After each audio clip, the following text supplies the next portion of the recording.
up next, but before we bring Alex up, there are a lot of people standing. So, there are seats.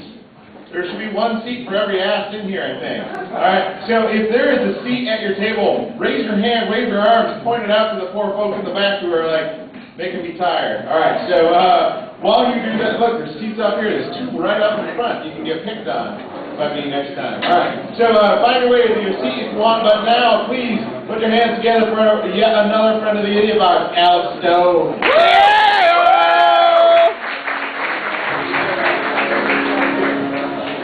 What's up, everybody? Hello. I just got here from Winston-Salem. Yeah. Represent. But actually, I made it here in like 15 minutes, which is pretty impressive because I drive a Grand Marquis. If you don't know, that is an old woman's car. And I got here fast. And I just like looking at the faces of people as I fly by them. I'm like, holy shit. It's like Agnes forgot to take her medication. If your name's Agnes, I'm not trying to offend you or anything, okay? I'm just saying you're older than the state of Alaska. That's all I'm saying. If you died tomorrow, nobody'd be that upset, you know. It was her time. I mean, she was born in the turn of the century. Her name was Agnes, for God's sakes.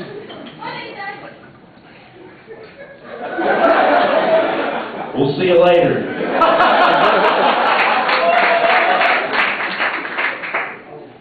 I don't know, I mean, I'm not trying to make fun of, old people. Just saying, if you died, foul play would not be afoot. That's all I'm saying. I was watching TV the other day, and a televangelist came on, and he said, in hell, all your worst fears come true. So I changed the channel. Next thing I came to was Maury Povich, and there was a guy on there who was like deathly afraid of peaches. That would be pretty tasty for that son of a bitch, isn't it? He can get down there and sings like, welcome to hell, motherfucker. I made you a peach cobbler, bitch. You're gonna watch James and the Giant Peach for all eternity. How you like that shit? I mean, I just think it's kind of weird. Is Satan like that evil of a dude? As he is sitting down there, like, I like when you lie to your mama. A little punk who just got killed. Hey, Dick Cheney, high five. Sorry about the wheelchair. Oh, whatever. I get my one chance when they put somebody in a wheelchair and take it away from me.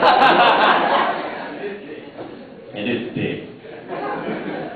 I mean, do you think Satan's ever like a moment of reflection, you know? He's ever been like, why am I so evil? I don't like burning people. That's why I ain't got no friends. Why am I as like red as a fucking tomato? I got horns and goat feet. Why in the fuck do I have goat feet? I look ridiculous. Satan makes me do crazy things, you know? He gave me an addiction. I have an addiction. I'm addicted to strip clubs. Woo! Don't cheer for that. Strip clubs is not a good addiction.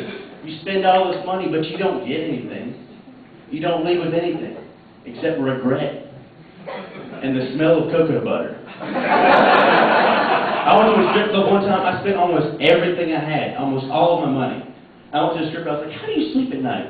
She said, most of the time I start off by crying. I felt bad, so I gave her another $1. She said, sucker. I was like, you dirty bitch. I was at this one strip club one time. I'm not going to say it was a real shitty strip club, but they're selling used car parts out of the back. So one of the strippers had stab wounds. I was scared. She came up and she was like, you want a lap dance? I was like, no, thanks, Frank. I'll be fine. You know, they always say, don't fall in love with a stripper. I made that mistake once. I fell in love with a stripper. And, you know, it was kind of strange. You know, I met her at the club, and I spent a lot of money, and she asked me to take her home, so I did. And we're driving down the road, and she tells me to pull over, so I did. And I don't like to kiss and tell, but that bitch blew me like an old Nintendo cartridge. I mean, bam! Why is it working? The Nintendo cartridge, not the... I was in love with this girl, like, that that moment, I just fell in love. And then she dropped a bomb on me. She looked over at me and she said, I probably should have told you this earlier, but I'm a prostitute. This whole thing here is going to cost you about $25. And I was crushed, you know, because I thought I loved this girl. It was awkward. I just wanted to get over it, so I just gave her the money. We're sitting there in my car, and she looks back over and she says, why aren't we going anywhere? I said, I probably should have mentioned this earlier, but I'm a cab driver. And to get your ass home is about $25. Thank you, everybody.